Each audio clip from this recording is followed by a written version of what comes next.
के तपाईले कहिले सोच्नु भएको छ कसरी एकजना साधारण व्यक्तिले आफ्नो गुरुभन्दा दोब्बर सफलता हासिल गर्न सक्छ? बाइबलको इतिहासमा एउटा यस्तो नाम छ जसले सम्पत्ति होइन, शक्ति पनि होइन, बरु आफ्नो गुरुको आत्माको दोब्बर भाग माग्यो। आज हामी एलिसाको त्यो रहस्यमय यात्रा र दुई महान सन्तहरूको जीवन र दर्शन बारे चर्चा गर्नेछौँ, जसले तपाईको काम गर्ने तरिका, सोच्ने शैली बदलिदिनेछ। कथा सुरु हुन्छ जब महान अगमवक्ता एलियाको विदाईको समय नजिक छ। एलिसा जो उनलाई छाया झैं पछ्याइरहेका छन्, उनलाई एलियाले 3 पटक भने तिमी यहीँ बस। एलिसाको जवाब थियो, म तपाईलाई छोड्ने छैन। जब उनीहरू यर्दन नदी पार गर्छन्, एलिसियाले सोध्छन्, म तिम्रो लागि के गरिदेऊ? एलिसाको माग अचम्मको थियो। उनले भन्यो, तपाईको आत्माको दोब्बर भाग मलाई दिनुहोस्। धेरैलाई लाग्न सक्छ यो लोभ थियो, तर होइन, यो त गुरुले सुरु गरेको महान कार्यलाई अझ उचाइमा पुर्याउने एउटा पवित्र आँट थियो। प्रिय मित्रहरू, एलियाले 8वटा असारे काम गरे भने एलिसाले 16वटा गरे। तपाईले यो थाहै छ। एलियाका चमत्कारका विशेष गरी परमेश्वरको न्याय र समर्थन प्रदर्शन गर्नमा केन्द्रित थियो। एलियाले प्रार्थना गरे पानी नपरोस् भनेर, 3.5 वर्षसम्म पानी परेन, फेरि पानी परोस् भनेर गरे र फेरि पानी पर्यो। विधवाको पिठो र तेल अनिकाल महाअनिकाल हुन्छ। त्यो समयमा विधवाको पिठो र तेल कहिले पनि सकिँदैन। विधवा र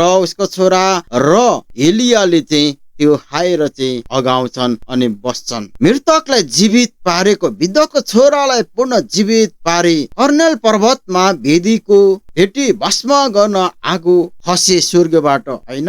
अगमवक्ताहरू त्यहाँनिर चाहिँ धेरै अगमवक्ताहरूको साथमा चाहिँ प्रतिस्पर्धा हुन्छन्। वर्ष ल्याएको प्रार्थना गरे र हरेरी अन्त्य गरी पानी परेको, होइन? 3.5 वर्षसम्म अनि पानी परेन, फेरि पानी परोस् भनेर गरेपछि फेरि के आयो? पानी चाहिँ परेको चाहिँ हामी देख्छौँ। अनि त्यस्तै सेनामाथि अग्नि, सेनाहरू आफूलाई आग पक्राउन आएका थिए। 50-50 जनाका 2 सैनिक टोलीलाई आगोले भस्म पारे। प्रिय मित्र, होइन? यर्दन विभाजन, यर्दनलाई आफ्नो हस्टले हिर्काएर के गरे? 2 भाग गरे र पार गरेर चाहिँ हिँडे। अनि स्वर्गरोहण, मृत्यु नभए चाहिँ एलिया चाहिँ स्वर्गमा चाहिँ अग्निमय रथमा चढेर चाहिँ स्वर्ग चाहिँ गए। त्यस्तै एलिसाले गरेको आश्चर्य कर्म 16वटा के हो भन्दाखेरि, म सर्टमा फेरि भन्दछु। यर्दन विभाजन गरे, 2 भाग गरे र एलियाको हस्टले नै नदी पार गरे, होइन? यर्दन नदीलाई एलियाको हस्टले एलिसाले हिर्काए र 2 भाग भए र यर्दन नदी तरे। पानीलाई शुद्ध गरे, यारियोको नमिठो पानीलाई नुन हालेर पिउन योग्य चाहिँ बनाए। अनि भालुको न्याय, परमेश्वरको उपहास गर्ने 2 युवाहरूमाथि भालु आएर के गरे? नष्ट गरे। त्यस्तै मरुभूमिमा पानी युद्धको बेला खानका लागि खाल्डाहरू पानीले भरिदिए। त्यस्तै विधवाको ऋण मुक्त रित्त भाँडाहरूमा तेलहरू भरिदिएर ऋण मुक्त त्यो बेचेर चाहिँ भए, है? अनि सुनामीका सन्तान बाँझो स्त्रीलाई छोरा हुने वरदान चाहिँ पनि दिए। बालकलाई पुनः जीवित, मरेको बालकलाई प्रार्थनाद्वारा चाहिँ जीवित पारे र विषालु तरकारी, शुद्ध खानेकुराको विषलाई पिठो हालेर चाहिँ के गर्थे? हटाइदिए। प्रिय मित्र, अनि त्यस्तै गरी रोटीको गुण, होइन? 20 रोटीले 100 जनालाई खुवाए। कुष्ठरोगी नमन निको भएको, होइन? सिरियाका सेनापतिलाई यर्दनमा 7 पल्ट नुहाउनु अर्थात् डुबल्की मार्नु र तिमी निको हुनेछौ भने, अनि ठ्याक्कै निको भए। अनि कोर चाहिँ कुष्ठ रोग चाहिँ स्थानान्तरण भएका छन्। लोभी गेजीलाई चाहिँ त्यो कोर चाहिँ सरेको अर्थात् कुष्ठ रोग चाहिँ सरेका चाहिँ छन्। तैरिरहेको बन्चरो, एकजनाको बन्चरो चाहिँ पानीमा डुब्छ, तर एलिसाले चाहिँ एउटा काठको चैँटा हालेर चाहिँ त्यो फलामको बन्चरोलाई चाहिँ माथि तैराइदिन्छन्, होइन? अदृश्य सेनाको दर्शन सेवकको आँखा खोलिदिएर स्वर्गीयका सेनाहरू देखे।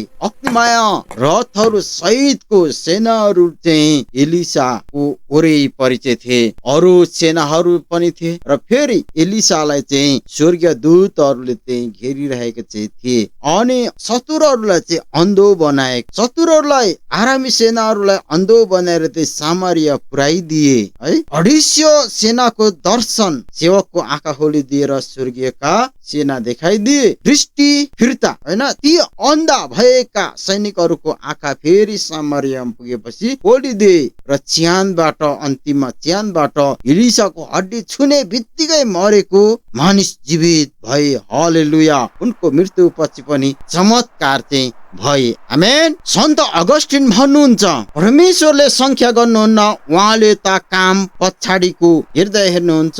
एलिसाले दोबर काम गरे किनभने उनले गुरुको सेवामा आफूलाई पूर्ण रूपमा चाहिँ रित्ताएका चाहिँ थिए। सन्त थोमस एक्वाइन्सको विचार छ उत्तराधिकारी हुनु भनेको पद पाउनु होइन, बरु गुरुको भिजनलाई दोबर गति दिनु हो। प्रिय मित्र, यी दुई सन्तहरूको सन्देश प्रष्ट छ।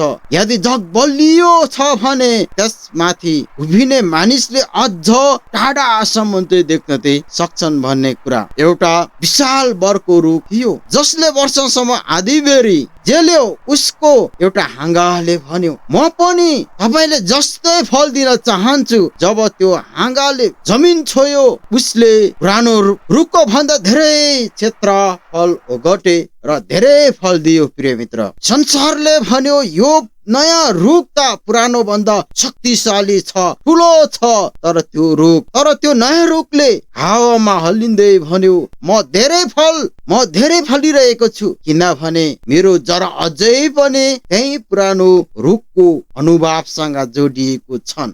आधुनिक प्रेरणा सन्त जोन बोस्को यो इतिहास केवल प्राचीन कथा मात्र होइन। प्रिय मित्र, सन्त जोन बोस्को जस्ता आधुनिक सन्तहरूले यही सिद्धान्त अपनाए। उनले आफ्ना ध्रुव सन्तहरूको सेवा भावलाई पछाए। एलिसाले जस्तै दोबर जोशका साथ लाखौं युवाहरूको जीवन परिवर्तन गरे। उनले सधैँ भने, म त केवल एउटा मध्यम हुँ, शक्ति त म भन्दा अघिका सन्तहरूको प्रार्थनामा छ।